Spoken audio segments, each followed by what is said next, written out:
La cavale de Lina de Marc Villard. Une réalisation de Michel Sidorov.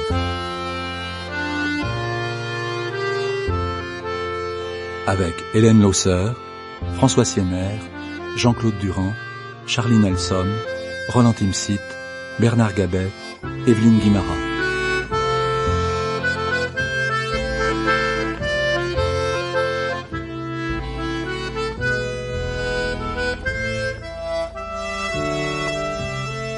À droite de la scène, le comédien interprétant Stanley Kubrick se tient penché sur l'écran du moniteur relié à la caméra de Davis. Il gratte sa barbe de la main gauche. Derrière lui, un jeune homme blond et boutonneux piétine, brûlant de parler. Face à eux, un couple. La femme est brune, vêtue d'une robe noire, et l'homme d'un costume militaire d'apparat. On leur donne la cinquantaine. La pièce de John Foster touche à sa fin, et la sueur zigzague sur les épidermes. La clim sous perfusion garantit un petit 30 degrés. C'est trop. Enfin, la salle plonge dans le noir et le rideau tombe.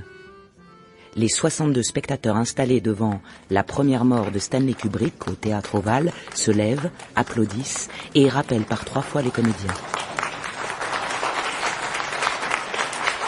Ceux-ci, libérés, chahutent sur scène.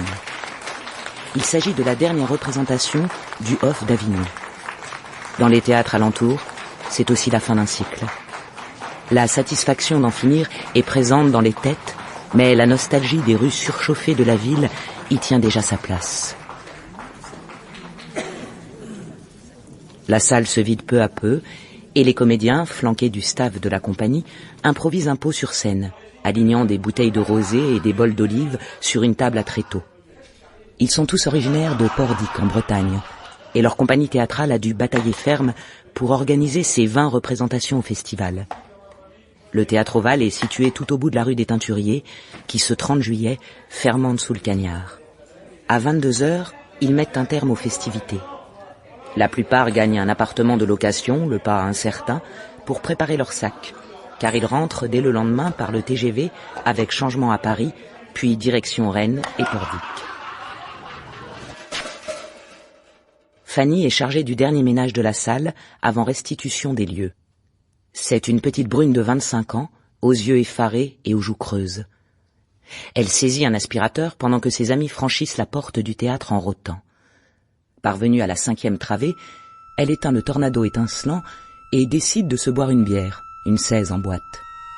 Puis elle reprend l'ascension de la rampe pour en terminer